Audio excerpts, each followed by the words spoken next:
All right, let's say good morning to New York Times best-selling author John Gilstrap. Sorry, Rob. He is also a retired firefighter and safety engineer. Let me try this. A lot of people have two of those, John. Like, you might be a New York Times bestseller. I hide the fact that I was institutionalized, though. It's a different kind of institute, but nevertheless, it's what's given him his ideas for the Jonathan Graves series. Now you know where it comes from. He is a former tax commissioner of the state of West Virginia. He was in the Nixon White House, went to an Ivy League school. Mike, a lot of people have two of those. They don't offer. Michael And Clarence Thomas was his classmate. Clarence Thomas was his classmate. A lot of people have three of those, but they don't have all four. Michael Carl, good morning, Michael. Good morning. Good to be here. Great to have you with us, sir. Well, good to be with everybody here. I can tell it's baseball season because you have rosy cheeks. You got a bounce to your step. Just feeling like you've got life the again. Cards are getting a good start. Yeah, I can see it in your face. Yeah. Plus, the Mountaineers had a dramatic win yesterday too. Yeah. Did you follow that? I didn't watch it, but yeah, they were very exciting yesterday. He is a 26-year member of the House of Delegates in West Virginia, former Deputy Revenue Secretary in the state of West Virginia. He sold school books to colleges in his past as well, Mr. John Doyle. Good morning, everybody. And a veteran of the Vietnam War. That's four. That's a lot. That's a grand slam right there. That's Yeah. I'll take mine. Just saying. You got it. Via telephone, Mr. Joseph Joey Torts-Ferretti, partner in a law firm. And when we asked to provide pictures of your youth, Joe sent us some good ones. Joe, good morning to you. No, thanks for bringing that up. Rob, let me take a moment. I went back and watched online the discussion that was had at the Stubblefield Institute. And once again, kudos to Bill Stubblefield and Bonnie, who both support that endeavor and really provide a forum for discussing the issues of the day. They took a very contentious issue, I think we can all agree, and created a situation where a lot of good and valuable information was provided to the public. And Bill, once again, your institute hit it out of the park, and I just wanted to applaud the efforts that you and Bonnie make to really have an opportunity for the public to engage. And I think that was your goal in establishing the institute, and I think it's a goal that you have met very well. Well, thank you, Joe. You're very kind, but let's point at this particular one you're talking about. Ashley Horst and her team deserved all the credit, and I agree with you. They hit it out of the park. It was a very, very informative evening. Very nice. Yeah, and I recommend anybody who wants to be informed on that issue, that video that's available online is a good start. Oh, very good. Good stuff, Joe. Appreciate you bringing that out. Thank you, Joe. I thought Bill did a real nice job of summing that up for us earlier this week on Wednesday mornings. Along with Liz White. Yeah, good. Very good stuff there, too. This is National Don't Go to Work Unless It's Fun Day, and I think we try to be the embodiment of that here during this show. There are some folks out there who want us to be very nasty to some of our guests and make them squirm, but and some of our co-hosts, they want us to do that to them, too. But we don't. We try to make it fun. It's also National Inspiring Joy Day, World Party Day. It's Walk to Work Day, which I want everyone to know I tried to do this morning. I got to about Middletown and figured I better pick up the pace. I thought you were going to say you turn around and walk back to get your car. Yeah, so anyway, try that if you live closer to home.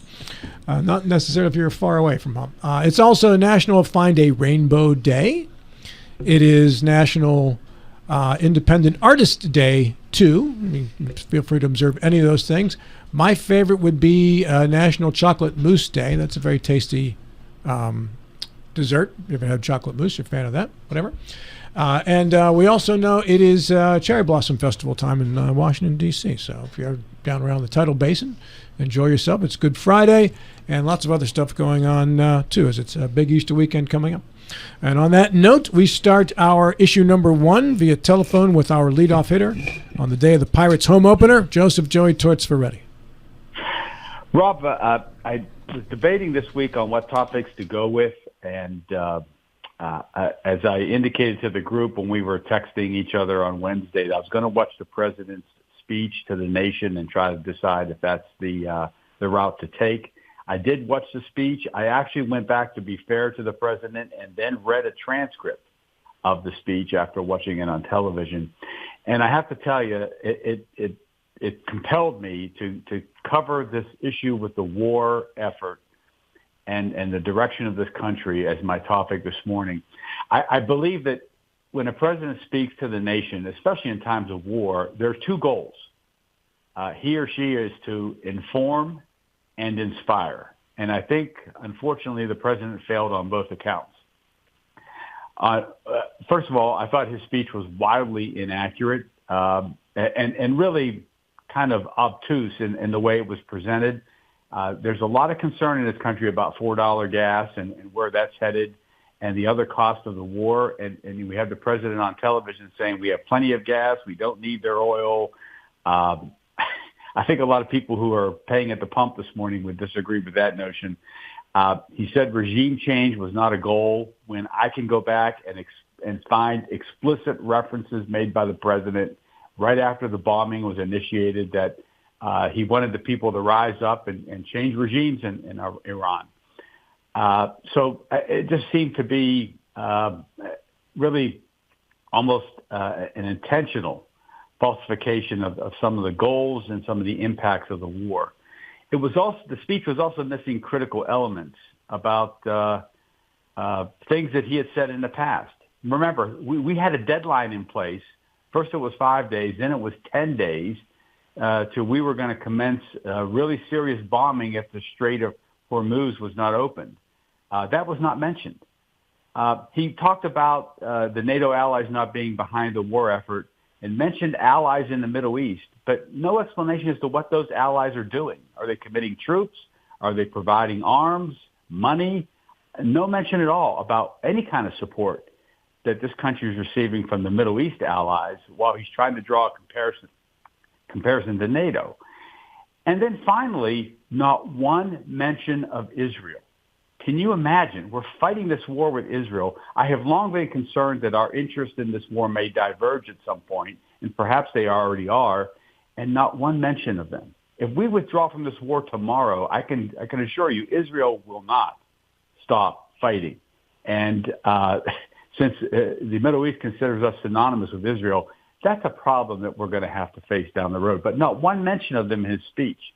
And it was notable to me that while he was speaking about we needed 3 or 4 more weeks to wind this war up, and then we're going to be gone, Iran was bombing the UAE at the very time that Trump was giving his speech.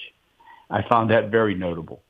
So when you have a president who speaks about bombing Iran into the Stone Age and we're going to go after their infrastructure, their electrical capacity, their bridges, their dams, things like that, I fear we're going to create enemies of the Iranian people that's going to last 100 years. And these are the people we're hoping that rise up.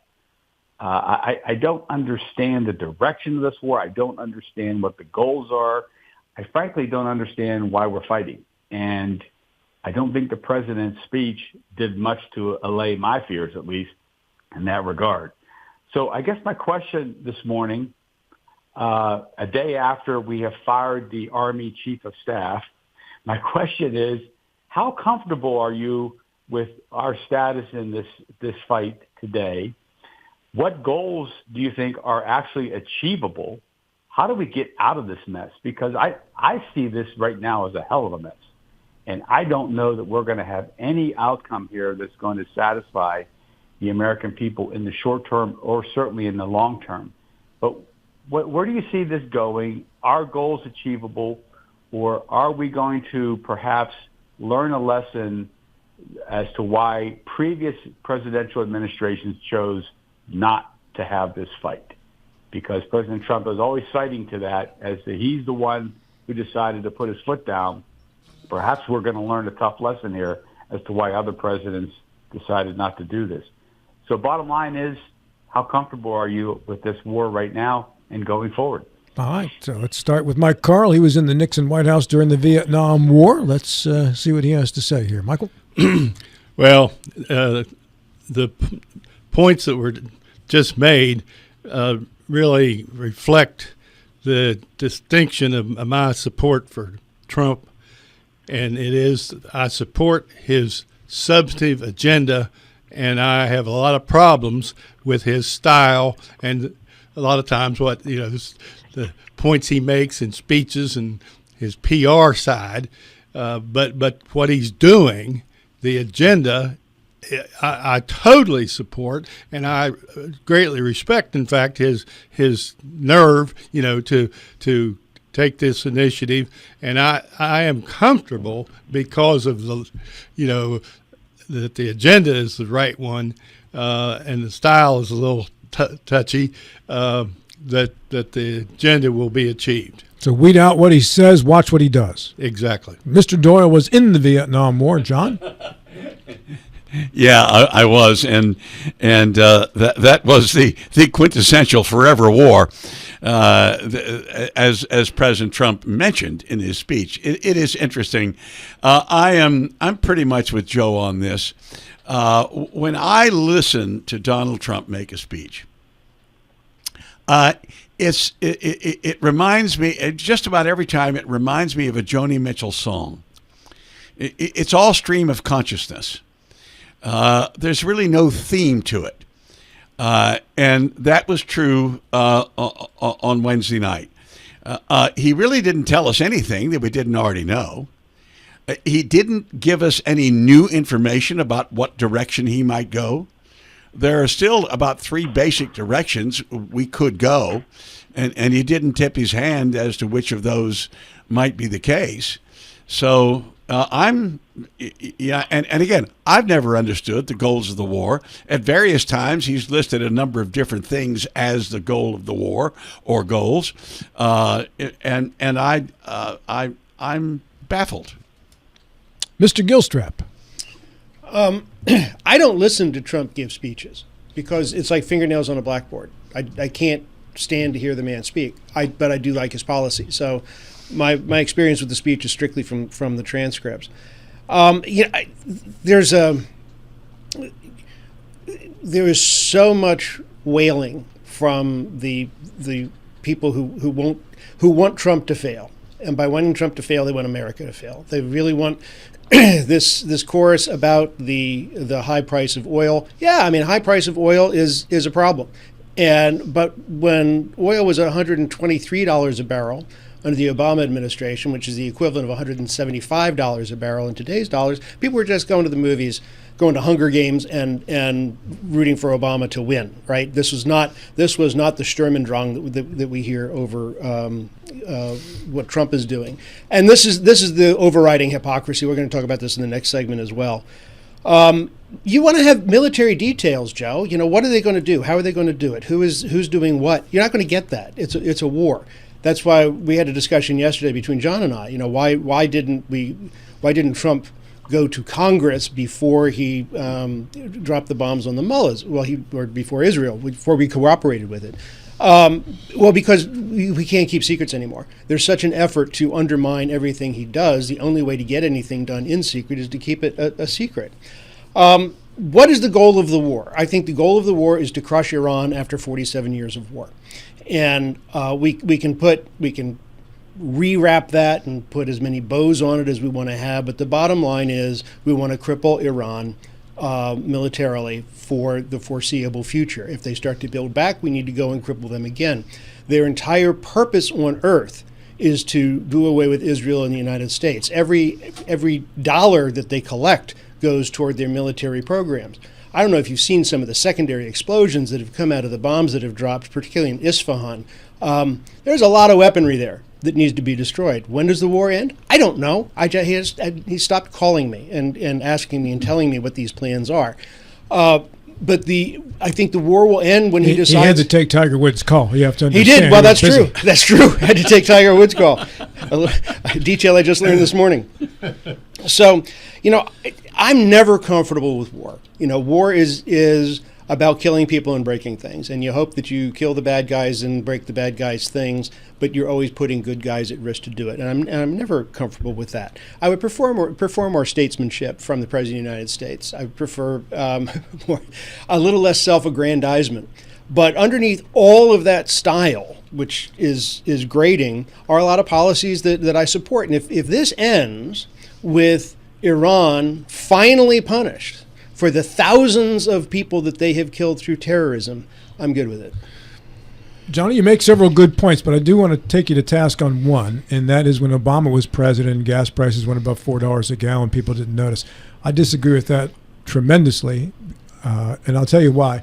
I'm very sensitive to gas prices because I drive a lot. I'm very sensitive to gas prices because my first ever job was at a gas station during the gasoline crisis of 1979. I know for a fact in this country, every time gasoline prices have been uncomfortable, there's been a lot of noise about it, and it becomes a problem. This may be more amplified than other times because there's more ways to be angry. There's more avenues to be angry, and everybody can be angry and be heard about it because of social media. But when the price went above $4 under Bush during the second Gulf War, when it was above $4 for Obama, it was noticed and people were angry about it because they're always angry about it because we need a lot of oil the way we live our lives in this country. And the common denominator is it always comes back down. Ultimately, but it never comes back down to what it once was. It just comes down from the high it was. Go ahead, Bill. Yeah, it's 28 cents at one time when I was a kid. It has not come down. 25 when I was growing up in Charlestown. Well, John, you made the comment that a portion of America, portion of the population hopes that America fails. I'm sorry you said that. I'm very, very disappointed. I don't know of anyone that hopes America fails. They maybe hope Trump's fails, but I don't think they hope America's fails. So I was surprised at that. Going back to Trump's speech, one of the things he did not, and Joe mentioned a lot of things he did not say, some things he mentioned. One of the things he did not mention was negotiating talks, because we don't really know where the negotiating talks are. We don't know who they're talking to. We don't know if there's just pieces of paper going back and forth. What we do think we know is there's no substantive face-to-face negotiating talks. People as the country are becoming disenchanted with the war. A recent YouGov study found only 28% of the populace support the war. Of those, 61% Republicans support it, which was down from nearly 80% a couple of weeks early. So there is a major degradation in support of the war. A couple of reasons for that is the Straits of Hormuz was not a factor before the war started. All the ships we wanted to go through went through without any problem. Now they've been restricted, and there's some talk once they open, there's going to be a substantial toll attached to each one of the ships. The other reason that was given is we've got to take care of the enriched uranium. Well, there's something like 972 pounds of enriched uranium. It's 60%. It's a very short step going up to the weapon grade 90%. That's enough for 10 nuclear bombs. There's no talk anymore of trying to find and recover that uranium. Now, there may be behind closed doors, but we don't know there, because it's going to be the difficulty of finding out where it is and the difficulty of getting to it, boots on the ground. That's going to be a costly affair. We're going to lose troops if we try to get that recovered. So going back to two big things: one, Gulf of Hormuz was not really a factor before the war started, and recovering the uranium is going to be very, very difficult. That's why you're seeing an erosion in the support of the war. Back to you, Joe Ferretti. Yeah, John, you mentioned that I'm looking for operational details about the war, and I'm not. I'm looking for a direction, and I'm looking for consistency and clarity. Again, the president's job is to inform and inspire, and you do that by being consistent and by having clarity of purpose and clarity of thought. This man is all over the place. Now the Straits of Hormuz, that's the world's problem. That's not our problem. Well, pardon me, but we created the problem, and we're just going to walk away from it? That kind of thinking just doesn't give me a lot of confidence. As Bill mentioned, the nuclear material, we're now, according to the speech, we're now going to put that under surveillance, and we'll know if they're doing anything with that enriched uranium. Well, my goodness, weren't we doing that before the war? And then this talk about regime change. In one breath, the president said that regime change was not a goal in this war. And then he says, oh, but we've already accomplished it. Well, how is that giving anybody any confidence about the direction that this war is taking? That's my concern. I don't care what their plans are. I know they're not going to announce those in advance. No one would expect that. But I do want to see some consistency in the messaging to the American public about why we're spending blood and treasure in this effort. And I'm not seeing it. In fact, I'm seeing the opposite. I'm seeing, as is typical with our president, a lot of chaotic thinking and evidence of a lack of a plan, much like he did with his tariffs, where we're now in a situation where we have to refund people. It's upsetting to the economy. It's upsetting to the worldview of this country. It's upsetting to our allies, and it's certainly upsetting to the American people who are footing the bill for this. So to me, I'm going to go back to my statement. I think this is a real mess, and I'm concerned that coming out of this, we're not going to accomplish a heck of a lot other than really upsetting a lot of folks in a lot of areas of the world in terms of what we've done and what Israel may do still going forward. Because, again, no mention of them and what their goals and their efforts are all about. And, look, we're always going to be synonymous with Israel when it comes to the Middle East. And, they're in Lebanon right now trying to seize territory. So this is really a problem going forward. And I'm worried. And I'm genuinely concerned that however this wraps up, it's not going to be favorable to our country. Mr. Gilstrap.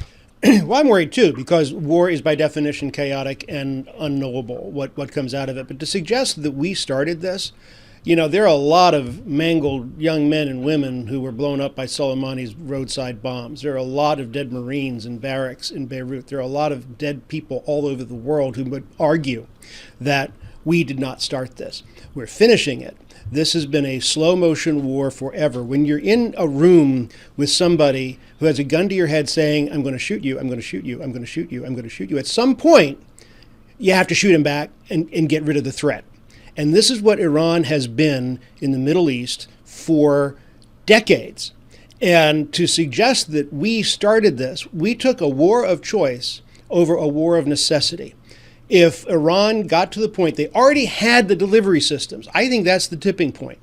And actually, they had better delivery systems than we even thought they had.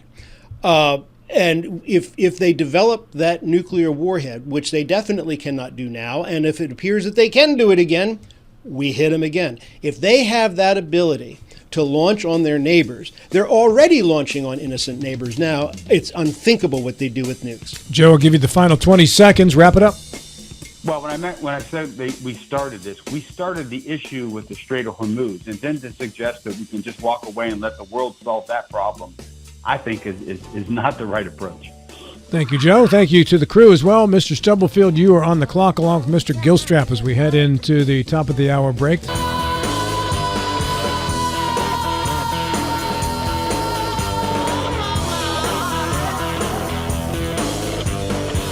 Final hour of the show for the week, produced by the sports doctor Colin McLaughlin and brought to you in part by Ameriprise Financial and the Mirius Group of Financial Advisors, John Everson, Phil McCoy, Tyler Butler, Winchester Avenue, Martinsburg, and by the Mansion Ferretti Law Offices in Martinsburg.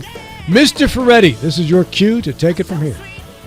Rob, we're located at 201 East John Street in downtown Martinsburg, and we have folks there every day answering questions about perhaps data centers or, more importantly, questions about your personal injuries, your automobile accidents, or other claims that arise due to someone else's negligence. You can give us a call at 304-264-8505 or visit us on the web at wvjusticelawyers.com. Are you really getting data center questions? Some people like to come in and vent. Which is fine. That's fine. Nice. This is National Grilled Cheese Month. So one of my favorite sandwiches, the grilled cheese sandwich. They make a mean one at Bricks. Not that they needed free advertising on this station, but they just got it right there if you're in downtown Martinsburg. Stop by and sample that. Let's welcome back our Friday crew. You just heard Joseph Joey Torts ready via telephone, who led us off in the first segment. And we welcome back as well New York Times bestselling author John Gilstrap. Hi. There you go. That was your cue. That's right, it's radio. Hi. And you were unmuted, too. Let me just say, this wasn't some kind of Ferretti phone situation as well. Former member of the House of Delegates, Mr. John Doyle. Hi. Former tax commissioner of the state of West Virginia, longest tenured member of our crew, Mr. Michael Carl. Good morning, everybody. And with issue number 2, about to swill down a big gulp of coffee, the Admiral Bill Stubblefield. To moisten the mouth. Rob, last half hour we discussed to some degree perceptions of the war. Let me carry that one step farther, and that's last Saturday we had No Kings rally. Over 3,100 different sites in the U.S. Over 8 to 9 million people. This is the third of the No Kings rally. First one found around 5 million. Second one around 6 to 7, and this one between 8 to 9 million. So the momentum appears to be growing. There were more than 20 rallies in West Virginia. I did not attend, but I was told that in Martinsburg there were probably somewhere over 500 people that attended. The reason given was they were against the Iranian war, or Trump's war, as a lot of people call it, the ICE procedures, but mostly government overreach, the White House overreach. Some folks dismiss this. The Trump White House dismissed it as Trump disarrangement therapy. Trump disarrangement therapy. I thought that was kind of a neat twist to turn. Also, they said they disregard them. They're just leftist funded. They don't have any real mean to them. I was struck also with the fact that in the 3,100 sites, there was very little evidence of violence, either from the protesters and equally important from the counter-protesters. There were some arrests from unlawful assembly, but that was no arrest that I've seen for violence. There was also, I thought, the signs. Some folks I've heard criticize the signs were very, very, very negative, very crude, very gross. The signs I've seen from on the media, they were types of signs one would expect it. I did not think they pushed the boundaries of being acceptable. The question to my colleagues is: the No Kings just hype, or is it a momentum being generated for political force? Mr. Gilstrap. I've said it before, I'll say it again. I am a First Amendment purist. I think everybody has the right to protest and do all the things that they want to do so long as it's nonviolent, and God bless them for it. But No Kings, there's nothing spontaneous about the pre-printed signs and the billion-dollar organization that is behind these protests. And that's fine, too. But the fact is, in my observation, the left loves kings. They love the autocratic rule. It's just the king has to have a D behind it. So, for example, where were all these organizers and their protests? Because remember, this isn't about Trump. This is about autocratic rule, government overreach, right? So where were all these organizers and their followers when Biden ordered the private sector to make all of its workers wear masks, where it told neighbors that they should report each other if there's 6 people instead of 5 at their house, when Gavin Newsom forbade religious services in private homes during COVID? Where were they when Biden's Justice Department strong-armed social media outlets to close out all conservative thought? Where were they when the Biden administration lied to media outlets about the Hunter Biden laptop being a Russian conspiracy? Where were they when the FBI raided the former president's private residence in Mar-a-Lago? Where were they? Where was the Sturm und Drang when the FBI targeted Michael Flynn specifically with a perjury trap with the intent to, quote, get him to lie so we can prosecute him or get him fired, unquote, courtesy of Peter Strzok?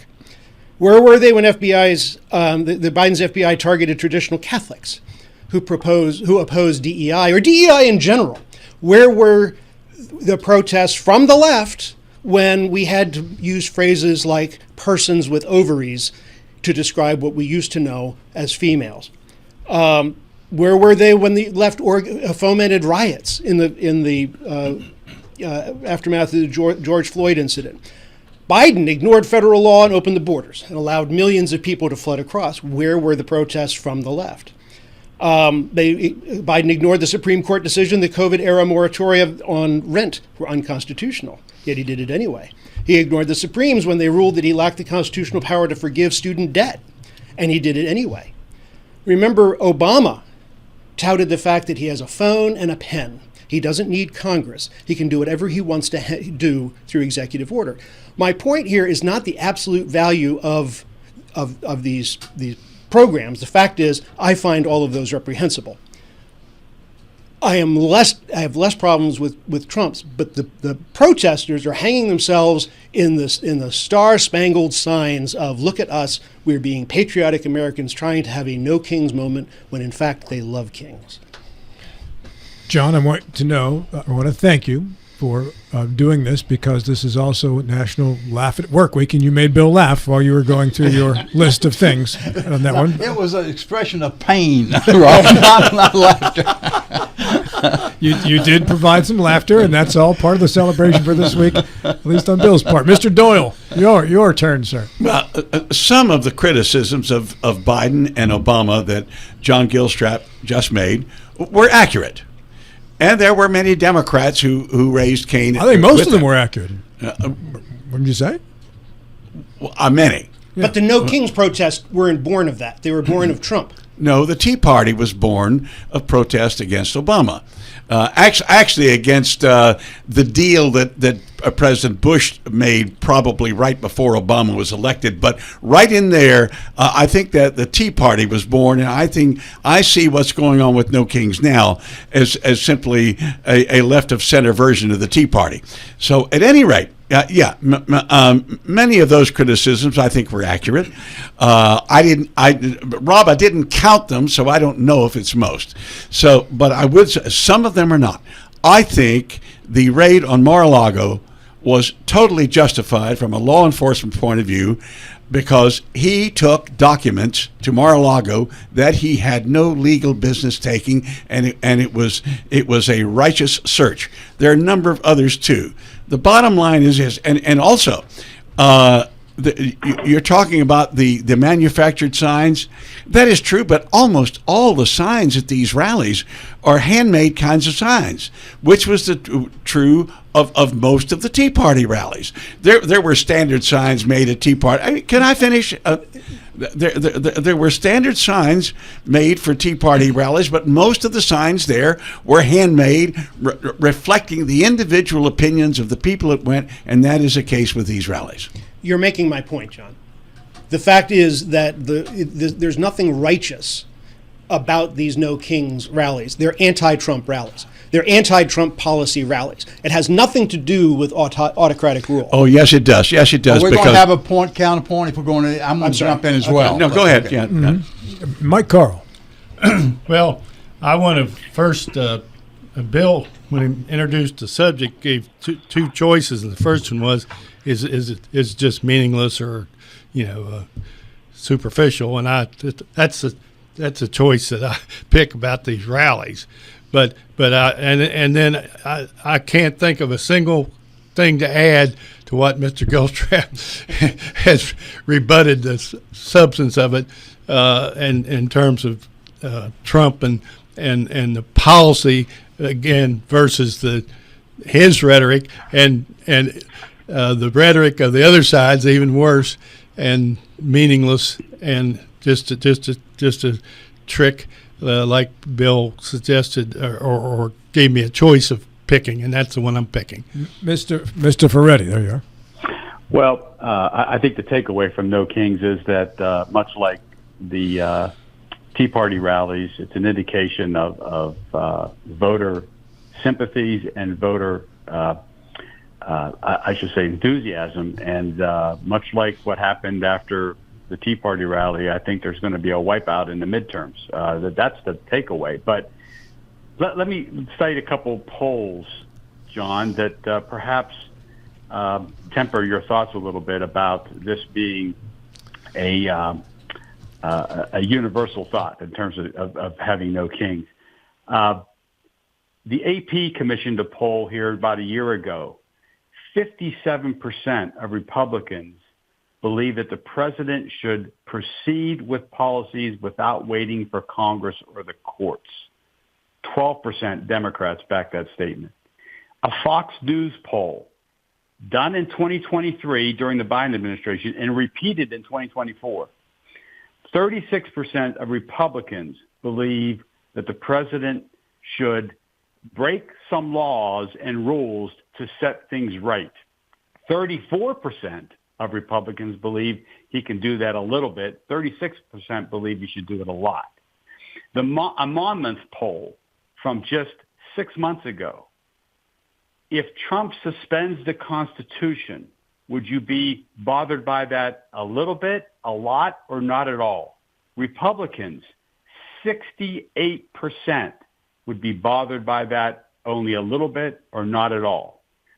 13% of Democrats would feel that way.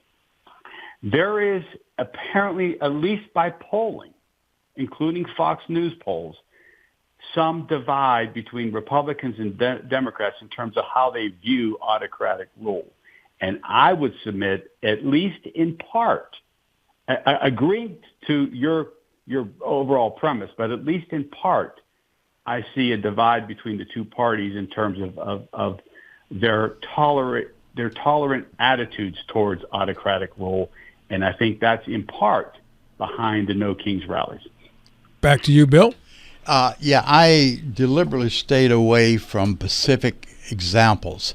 I think if we did that, we'd have several volumes of counterpoints, because I think John's examples are correct. However, there's an equal number of examples you can use against the Trump administration. So no one side is pure on this, that you can go down and cherry pick and spend all day cherry picking, and you'd have probably an even ledger on both sides.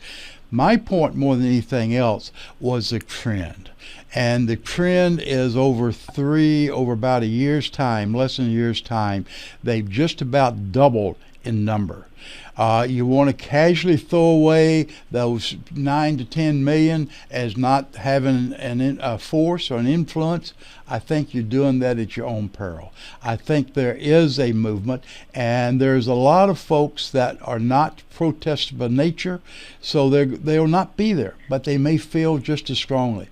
The big issue is, in a lot of folks' mind, government overreach.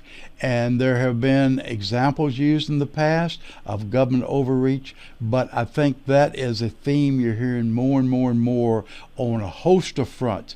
The way they're treating independent agencies, the naming of buildings, the wars, the whole bit. You can go through a lot of different examples of government overreach, and I think that's what stimulated the No Kings rally.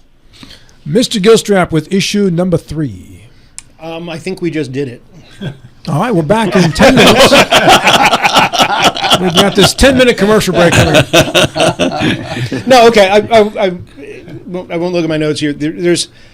I want to talk a little bit about the Republican Party in hypocrisy is sort of the theme of my choices this time around. And as I'm told that the data center in nearly my backyard is good for me, and I should just choke it down and keep my silly ass opinions to myself.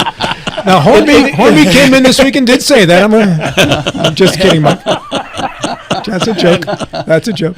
I find that mildly intrusive and offensive. Not so much the absolute value of the data centers, but this notion that, hey, look, the overarching theme is we're the government. We know what's good for you. And that's fine if that's what you think, but it's so not what the Republican Party has been saying for years. This whole business of power is to the people. We need to have representative government. We need to have home rule. We need to have all. And then when they finally, you can't get a hell of a lot more power than the Republicans have right now in West Virginia. It's almost unanimous. And then they just decide to go, all right, full autocrat. And I don't understand it. If someone can explain it to me, that's the question to the panel. Yeah, Bill, you wanted to go first. Yeah, and I want to agree with John on this. And I'm going to add another dimension to it as well, John, for your consideration, and that is closing the primary. And that, too, is kind of an autocratic, I know best role. So I don't want to listen to you. I'm not going to give you a say-so in the data centers. I'm going to close the primary so it's only us purists that can select. And I'm going to throw another reason that I think the Republicans should be nervous come November. Trump's not going to be on the ticket. He's not going to energize the voters as he has in times past. So I think there's, and John used the term last Monday or Wednesday one, the perfect storm. I think there's a perfect storm building right now against the Republicans, incumbents especially. And from what I'm hearing from them, they've got their head in the sand and saying it's not going to bother me. And I think they really should pay attention. If we have time, remind me to come back to the closed primary point that you made there. But I don't want to distract from the point that John made to start the discussion. Mr. Doyle. For most of the time that I was in the legislature, the Democrats were in a majority and a big majority. And about the same in many cases. Yeah, that's right. And I was tremendously frustrated in arguing with my Democratic friends, mostly in private, but sometimes even in public, in committee and on the floor, that they seem to have this attitude, the one size fits all works for West Virginia. And I kept saying, you know what? We've got one of the weakest economies in the whole country. How can this one size fits all approach work? And my support was coming from the many of that small group of Republicans that were in there. And they were saying, we're going to do away with this top-down stuff when we eventually take power and have the majority in both houses. We're going to devolve government more to the local level where it makes more sense. The history of the Republican Party, even back when I was a political science major in college, was that government works best, which is closest to the people. And I kept hearing this mantra from my Republican friends until they got in the majority. And now things have flipped around. I just find it baffling. Mr. Carl? Well, I have to say that I'm a Republican and still supportive of the Republicans in general, but what hasn't changed since the time John was talking about, the long time Democrat control, and now we're flipped the party control, but we haven't changed the structure of the state government, the constitutional structure of the state government at all.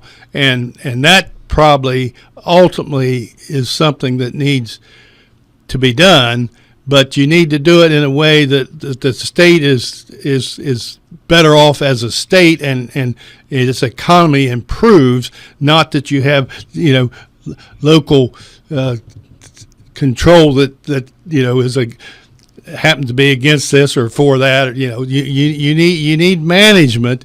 But we probably do need to revise the structure somewhat so that you have a meaningful pro economy private sector world, and I think the current structure of the state, which wasn't changed, is still against that. Mr. Ferretti. Yeah, amen, Mike. And there's one party in power right now with the ability to make those kind of changes, and I just don't see them being advocated for. And John Doyle, you're correct too. It's interesting to watch the Republican Party operate much like the Democrats did decades ago, sowing the seeds of their own demise. It may take decades, but you can just see this history repeating itself in terms of the insular thinking and the approach to government that the Democrats were guilty of back in the day. You just see it being repeated. And I just find that fascinating. Bottom line with the data centers and this top-down approach, I'm struck by the fact that approach ignores West Virginia's history. There was a time when West Virginia sat atop trillions of dollars worth of natural resources. And the history of the state is one of exploitation, with coal companies coming in, extracting those minerals, making tons of money, and the citizens of the state not benefiting as they should. That's the history of West Virginia. And this data center approach, where we're being told by Charleston that this is going to be good for us and the money's going to flow to your community, you have to understand why West Virginians as a whole are skeptical of that approach, given that history. And I can't, for the life of me, understand how some of our legislators don't respect that history and understand it as to why people are questioning them, their motives, and what is happening in smoke-filled rooms behind closed doors. That is our history, and you can't deny that, and you're not going to solve it by getting little bits of information out there here and there to show us why it's good for us, because in the past we've learned hard lessons, and people just want to try to avoid those hard lessons this time around. Comes back to you, Mr. Gilstrap. It almost feels to me that Governor Morrissey, was intentionally sabotaging the primaries. He dropped this bomb without any details, dropped the bomb about the data centers both here and then in what the other county, Putnam County? Tucker and Putnam both. Right. And Mason now. And that all came after the closing date for candidates, Republican candidates, to file against an incumbent. And so the Republicans, almost to a person, voted in favor of these things, and they've got to carry that to the primaries, where only the most energetic voters show up. And angry voters are perhaps the most dedicated to their cause. So if this turns out to be an angry primary, I think we could see a lot of changes, and we'll see what happens. But it really is the perfect storm for how to screw up the Republican primaries. And there aren't enough challenged Republican That's seats. In the general, if you don't have people winning 70-30, that may show that at that time. I was going to say, going back to this open primary, statistics show that the party that has an open primary increases their voted share by 12% over the one that has a closed primary. Yeah, and I want to just close on that, the final minute here, and that is if it's a party that you have to register to vote, and it's a party that nominates its leader, why should somebody outside of the party get a vote on who the leader is? If we're having a family discussion about how we're going to set something up, I don't bring my neighbor in across the street and say, hey, our family's deciding and we're going to go on vacation, you get a vote. Why should someone who's not a Republican vote in a Republican primary where the purpose of the party is to nominate their nominee going forward? Same as a Democrat. Why should somebody outside the party get a say in why that party should nominate this person? As a political scientist, I would say you're right, Rob, but as a practical politician, I would say you're dead wrong. I agree with the way you're separating that, John, but I think in principle, if it's my party, why do you, who are not a member of my party, get to say who my nominee is? There have been places that's been abused. Mississippi, for example, it was abused. I don't think that was abused in West Virginia. All right, we got to get out. We're back with issue number 4. Mr. Doyle next. One of the greatest storytellers of all time in country music, Tom T. Hall. Oh, in some of my songs I have casually mentioned the fact that I like to drink beer. Now this little song, it's more to the point. Now, you may not know this, but April 7, which is Tuesday, is National Beer Day. This is the day in the United States that beer became legal, 1933, with the Colin Harrison Act. And so on April 6th, all over the place, people celebrate New Beer's Eve. To celebrate, not making that up, That is so pretty. the legalization of beer in the U.S. A little New Beer's Eve. Well, happy New Beer's Eve a couple days in advance to you and National Beer Day. It should be national celebration. We should have a day off that day. Come on in on Tuesday, Bill. We'll swill a few. All right, we are back with our Friday Five. Joseph Ferretti by telephone. Joe, welcome back. Rob, I think it was Ben Franklin who said that beer is proof that God exists and and that He loves us. See? I can't think of a better example unless there was pretzels alongside of it. Mr. John Gilstrap?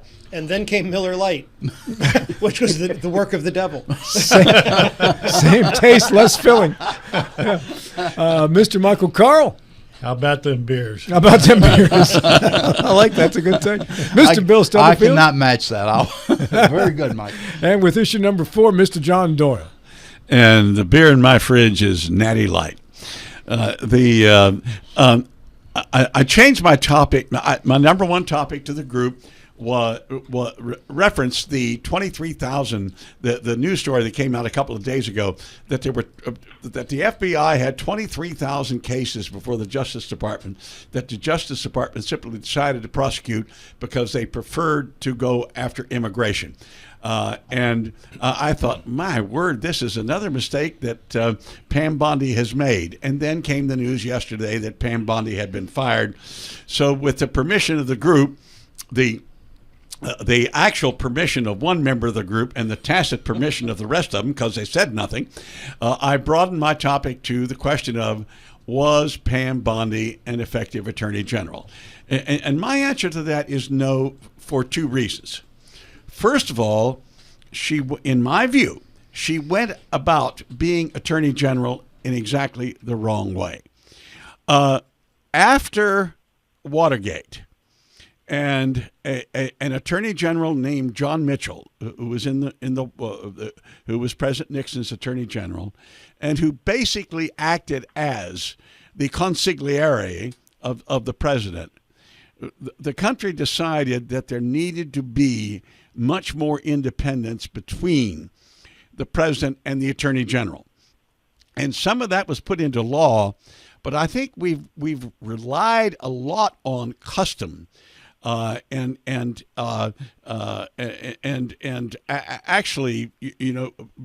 personal understanding, norms to effectuate this. And this has been effective, I think, up until Pam Bondi. Different attorneys general have come under criticism for this, that, and the other. I do think that every attorney general prior to Pam Bondi exhibited sufficient independence from the White House, including Merrick Garland, whom a lot of people, my friends on the left, said was not sufficiently loyal to President Biden. I disagree with them. At the same time, Jeff Sessions, who was the first Attorney General in the first Trump term, was very conservative in his approach to the law, but he maintained that independence, and I think even Bill Barr did. But now we have an Attorney General who saw it as her job to prosecute the personal political enemies of the president. And so that, I think, is a simply wrong-headed approach, and that alone would have given her, to me, a failing grade. But she also failed, I think, because in going about that, she was unsuccessful. And I think she was unsuccessful because she tried to accomplish it simply by for almost legal force of arms rather than paying attention to the law. I mean, for example, if the court says a particular U.S. attorney is not a valid attorney, then you have to appoint one. And if and if the court doesn't like who you appoint, the court replaces the person. If you don't fill it in time, I'll leave it to the lawyers to explain the specific rules about that. But they kept coming at some of these cases with people who were simply not legally legitimate, but also really not qualified as courtroom prosecutors. And that's why I think they lost a lot of these cases. So my answer to that question is no, she was not effective. And I'm eager to hear the views of the panel. All right, let's go to the one of the other attorneys on the panel first, Mr. Michael Carl.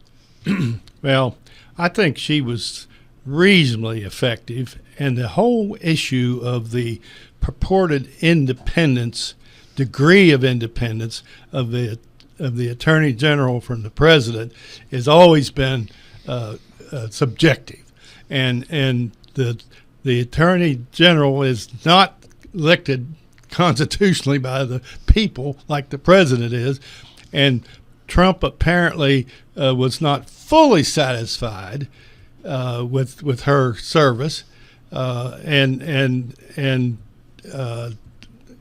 whether that was can be seen as that she was acting independently or not. I think she did a fairly decent job given his general policy agenda, but certainly respect what he's done, and I don't think he's punishing her personally. I mean, I think she's going to end up in a replacement situation that's comfortable. But the key is that all this stuff about the independence of the Attorney General from the President is totally subjective and subject to all kinds of abuse. Mr. Ferretti. I can't stress how prestigious a job it is to work in the Department of Justice. When I was a law student in my third year and we were all interviewing for our life's work, we had one member get an offer to work in D.C. as a Department of Justice lawyer, and we thought that person hit the jackpot. That is, and I hope will remain, a prestigious job. I agree with President Trump. The continuation of her service was untenable. The Department of Justice, as a lawyer who reviews the work that they do on a daily basis, that department is in complete disarray. You realize that they are about 30% less staffed than they were at the beginning of her tenure as a Department of Justice head. They have fired frontline attorneys and prosecutors. They have fired a bunch of staff people. Others have resigned, like those in Minnesota, who en masse walked out of the office and refused to investigate the family of the victim who was shot by a federal agent instead of investigating the shooting itself. The attorneys who were fired in the Eastern District of Virginia, who refused to prosecute some political foes of the president, they were fired. The failed prosecutions of Tish James, James Comey, Adam Schiff, on and on. And the fact that if you have read up on some of these cases, the federal judges have thrown cases out of court, have thrown Department of Justice lawyers out of court, and have sanctioned them. This is unthinkable for the Department of Justice lawyers and how their reputation has been sullied in front of the federal judiciary. You have to be a lawyer to understand how aberrant this is. And so I agree with the president. She needed to be fired. I fear who he's going to replace her with and what he's going to demand of that person. But she, and I didn't even mention the Epstein files, which he fumbled terribly. This is a situation where she had to go, and I applaud the decision. Mr. Gilstrap. When you get to that level in government, whether you're Attorney General or Chief of Naval Operations or Chief of Staff of the Air Force, whatever it might be, you're in a real difficult spot because you have to forward your job is to forward the agenda of the President of the United States. Second, really close now, is to never embarrass the President of the United States and to still keep your moral center and your professional center intact. I think it's a very difficult thing to do. Merrick Garland, I don't know what the role of, I know officially what the role of the Attorney General is, but it's the independent part. It kind of baffles me. From Merrick Garland, and I believe he was Biden's attack dog, and that was the first weaponization of the Justice Department, which doesn't justify a second weaponization of the Justice Department. But you go back as far as Bobby Kennedy and his focus, laser focus on organized crime. Is totally unnecessary, by the way, completely unnecessary. But I think the Attorney General serves at the pleasure, and the job is to advance the agenda of the president. And clearly, she did not do a good job. Her fumbling of the Epstein files, talking about an unforced error. I mean, I have a file on my desk. That's a very visual thing. If she meant it as a turn of phrase, she should have come out in front of it a lot earlier than she did. And all of that proved to be embarrassing. So no, she didn't do a good job. She failed at one of her primary objectives, which is to never embarrass the president. Bill Stubblefield. Yeah, as mentioned earlier that she was not punished personally. I would argue she was very much punished publicly and personally because she was fired without a job to go to. They always have a release valve. They're going to appoint her to this job there. It's some obscure private sector job. Also, there was no one in place in line. She was put out on the edge of the spear all by herself, and I cannot think of a more public indignation than what she was subjected to. And we're none of us in a position to really know the story behind the story. But the last day, there's been a lot of political pundits on both sides of the aisle that says, and picking up what Joe Ferretti said earlier, there's probably more damage done to the Department of Justice under her administration than any time in the previous history of the Department of Justice. And it's in a two-part. They talked about the Justice Department by itself, and they talked about the FBI under drawing a blank on his name right now. Kash Patel. Yeah, between those two, the fact there was a total stripping of corporate memory, total stripping of anyone that might have had a hint of allegiance to the previous administration. They were dismissed, basically out of cause. So there is quite a bit of concern. There is permanent damage, and what do we mean by permanent? That's in the inside the Beltway terminology. It may be 6 weeks, maybe 6 months, it may be permanent. Who knows? But there's some argument that there's been some substantial damage done to the Department of Justice. Back to you to wrap it up, John Doyle. Yeah, it's interesting. John Gilstrap says he thinks that Merrick Garland was Biden's attack dog. Yeah, most Democrats think he's the dog that never barked, much less attacked. But at any rate, I am concerned about this attitude that Mr. Gilstrap stated, and many other, I've heard it from other people too, that it primarily the job of the Attorney General is to not embarrass the president. I thought we had gone away from that after Watergate. I do think the Congress attempted to put in barriers between the Attorney General and the President that made this office different than a normal cabinet office. And if that is not the case, I think the Congress has to do its job again and put in more clear barriers between the Attorney General and the President. Or don't allow the President to appoint an Attorney General. You could have an elected Attorney General, as many states do. If you do, I would suggest that it be in the non-presidential year and it not be by the Electoral College, it be by popular vote. By the way, I got a text that from a person who is in the rumor mill that said that West Virginia Governor Patrick Morrisey submitted his name to the president's people to be the next Attorney General. Let's pressure that. Let's petition. This is not a joke, by the way. I know. This I is think real. he'd make an excellent Attorney General. Well, and he was rejected. He was rejected. Oh, so. it's already happened. Yeah, but well, I hear it's going to be Mike Lee. Well, let's not get into that because I don't want to take away from Mike's time. We're only down to 7 minutes. With issue number 5, Mr. Michael Carl. Okay. The question is, because it seems like the Biden administration's, the government, the Democrats in control of the government at the time politically, enabled, huge numbers, millions of illegal immigrants. Was that on purpose? To what end? Yes. Yes. To what? On purpose. To what end, though? To accomplish what? Well, that's the question. I'm raising the question.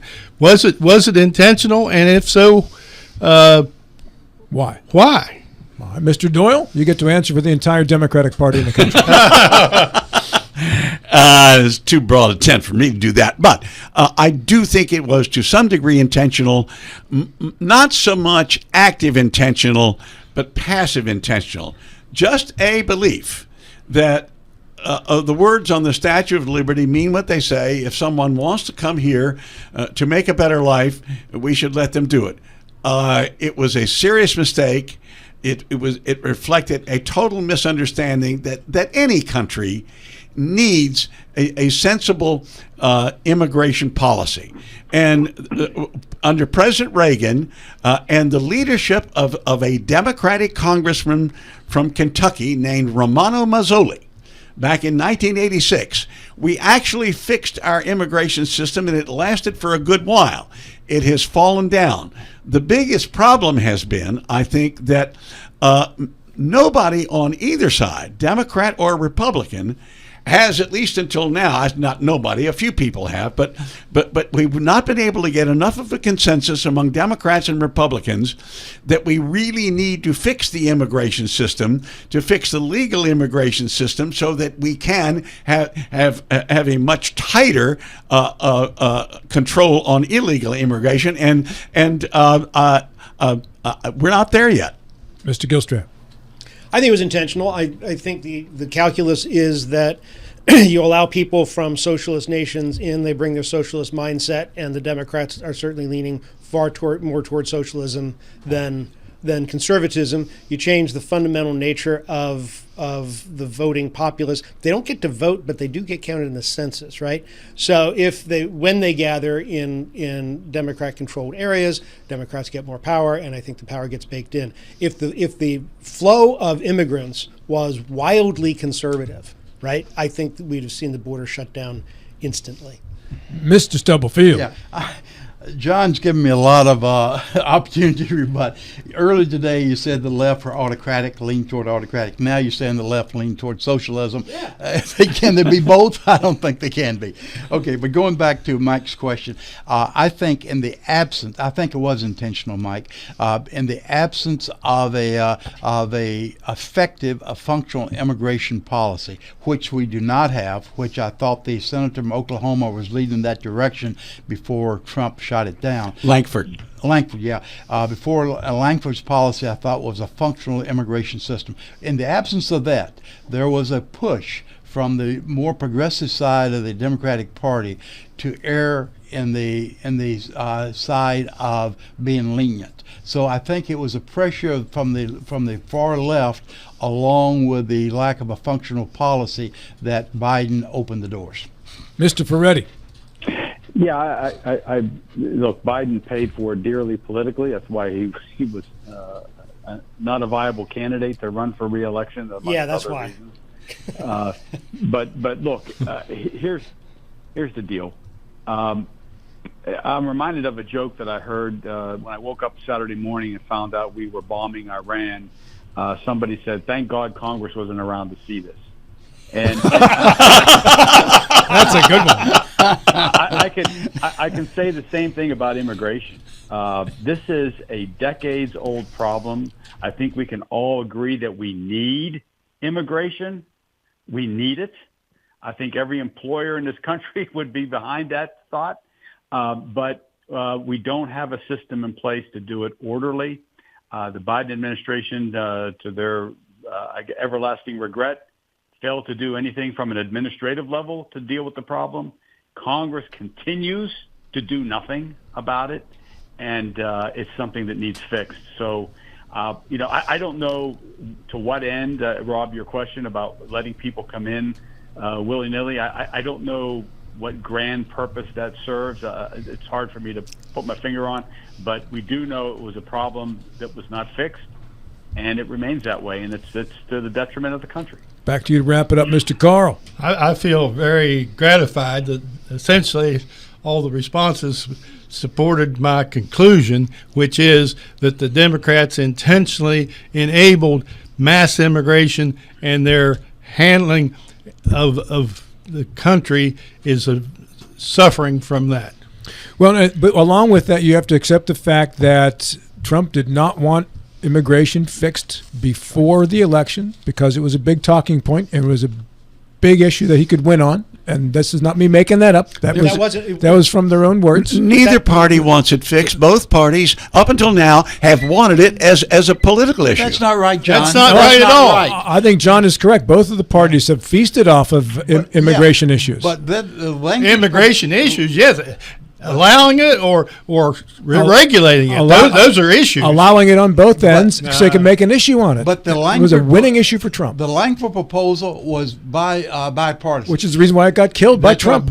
So you cannot say that neither party wanted to fix, John, because both parties tried to get it fixed at that point in time. Langford didn't close the border. It still allowed leakage. Because of that his bill never passed. It got killed by Trump. No, but the bill itself was written to allow illegals to continue through just at a regulated. And there's nothing wrong with Hey, we got to get back with final thoughts, 8 seconds each after the break. Final thoughts, 8 seconds apiece. Joe, for ready, go. I'm struck by the additional political damage the governor just took on. Mr. Doyle. What damage was that? That doesn't count as a thought, Mr. Stubblefield. Spring is arriving. Get out and enjoy. Mr. Carl.